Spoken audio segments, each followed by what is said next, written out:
Vamos aprender o scanf mais a fundo. Declarar aqui uma variável qualquer, inteiro, e usar o scanf. O scanf já aprendemos que é o comando capaz de fazer uma leitura de dados a partir do console. A sua sintaxe é scanf, parênteses obrigatório, ponto e vírgula, e dentro desse parênteses o texto, entre aspas dupla, e dentro dessa aspas dupla uma conversão. No caso, se queremos ler um inteiro, usamos percentual D. Em seguida, a lista de variáveis. Essa lista deve ser precedida do alterador e comercial, que significa endereço.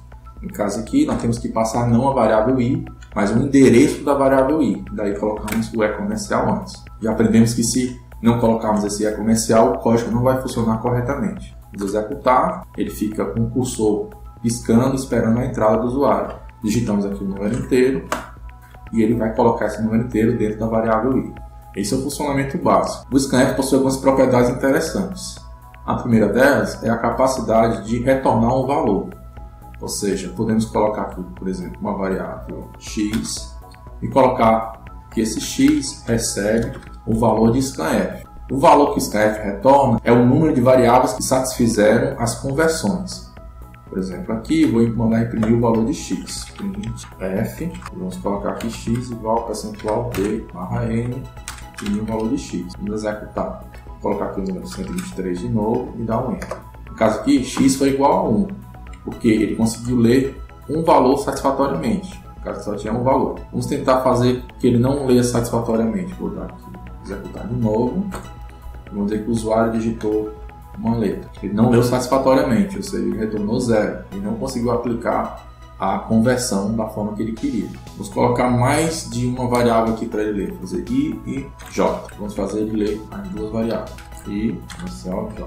Daqui o valor 1, 123, 456.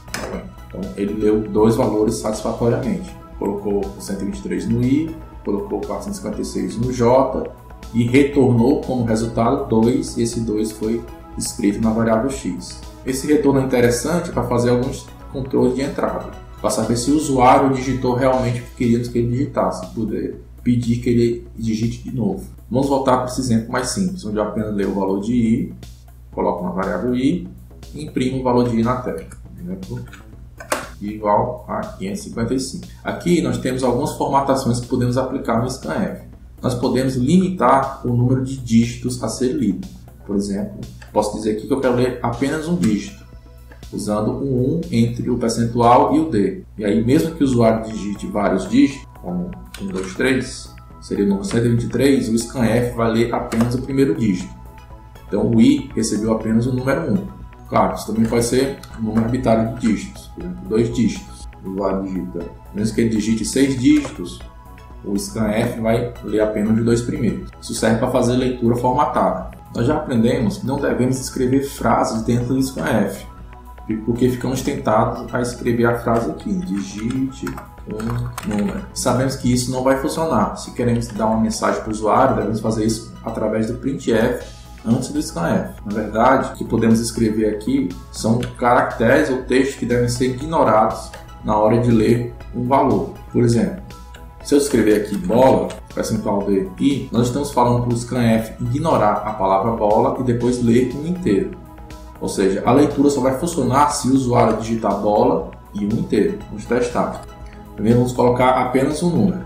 Não funcionou, o i não foi atribuído. Agora vamos executar de novo e vamos digitar o que o scanf espera, que o usuário digite bola por alguma razão e digite o número. Agora sim foi lido corretamente, porque era o que o scanf precisava. Para que serve isso? Para fazer leituras formatadas, por exemplo. Se eu quero ler o formato de horas, no formato, por exemplo, variável h, a variável n, para receber as horas e receber os minutos. Eu posso fazer aqui, ler o scanf, percentual d, 2 pontos, percentual d. E obrigar o usuário a digitar nesse formato. E aí eu vou colocar o primeiro número no h e o segundo número digitado no n. Vou imprimir na tela aqui o valor de h, imprimir na tela o valor de n. Seria as horas e os minutos. Agora o usuário tem que digitar nesse formato. 12, 2 pontos e meio, 30. E aí ele separou o 12 do 30 como nós queríamos. Se o usuário digitar em um formato diferente, ele não vai funcionar. Aí nós podemos usar o retorno do scanf para obrigar o usuário a redigitar os valores. Nós podemos fazer aqui um do while, colocar aqui uma condição. E para usar essa condição, nós vamos usar o retorno do scanf. Então, o i recebe o retorno do scanf e eu vou repetir enquanto esse i for diferente de 2, ou seja, enquanto o scanf não conseguir ler dois valores. Tá? Então, se o usuário digitar um valor, ele pede para digitar de novo, ele vai ficar pedindo indefinidamente, até que o usuário digite um valor no formato que queremos. Aí ele interrompe a execução. Para deixar o código mais claro para o usuário, vamos colocar aqui um printf, digite um horário no padrão hora, minuto. E aí faço o scanf. Se o i for diferente de 2, eu vou dar uma mensagem para ele digitar de novo. Formato inválido, /n. Então, digite um horário no formato NN. O usuário não respeita o formato. Aí ele escreve formato inválido, digite um horário no formato NN. Até que o usuário digite a formatação correta. E aí ele vai sair desse while. Claro que aqui não estamos tratando se o valor vai de 0 a 24 ou de 0 a 60. Mas poderia ser facilmente feito através de outros ifs, outras condições. Então, podemos expandir aqui colocando enquanto o i for diferente de 2 ou a hora for maior do que 24 ou a hora for menor do que 0 ou o minuto for maior que 60 ou um minuto menor do que 0. Agora nós vamos obrigar o usuário a entrar com um horário válido. Mesmo que o usuário siga o padrão, mas digite, por exemplo, 26 horas e 23 minutos, o horário não está válido. Tem que entrar com o horário válido. 24, estou aceitando e dando 0. Formato válido. Um outro truque interessante que eu posso fazer com o scanf é fazer um scanf falso. Posso fazer um scanf que vai ler um inteiro, por exemplo, mas esse inteiro eu não vou colocar em variável nenhuma. Então eu uso um asterisco aqui entre o percentual e o d. Isso significa que eu vou aplicar a leitura do scanf, vou validar a conversão, mas não vou colocar esse resultado em lugar nenhum. Então aparentemente é uma coisa inútil, né? Mas ele está aqui lendo o valor 12, e o programa funcionou normalmente. Ele leu e não colocou em lugar nenhum. Isso serve para fazermos alguns truques de esvaziamento de buffer. Já aprendemos que quando queremos ler um caractere, chá, usamos o percentual C. Também aprendemos que se tivermos outra leitura antes desse scanf percentual C, vai acontecer uma anomalia desse percentual C receber a quebra de linha, o enter, o /n. Eu já mostrei como resolver isso no vídeo sobre tipo caractere. Outro truque que podemos fazer no scanf quando lemos caracteres é limitar os caracteres válidos. Por exemplo, posso colocar percentual, e em vez de colocar percentual C, eu coloco percentual, colchetes, e dentro do colchete eu listo todos os caracteres que eu quero ler.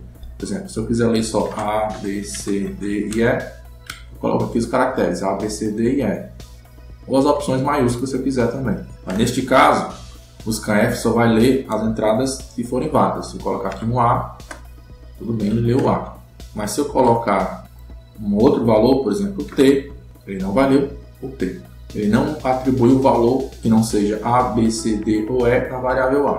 Então eu posso aqui controlar através do retorno. Por exemplo, eu posso colocar aqui a variável inteira x e o x recebe o retorno de scanf. E aqui eu controlar se ele leu ou não, se x é igual a 1.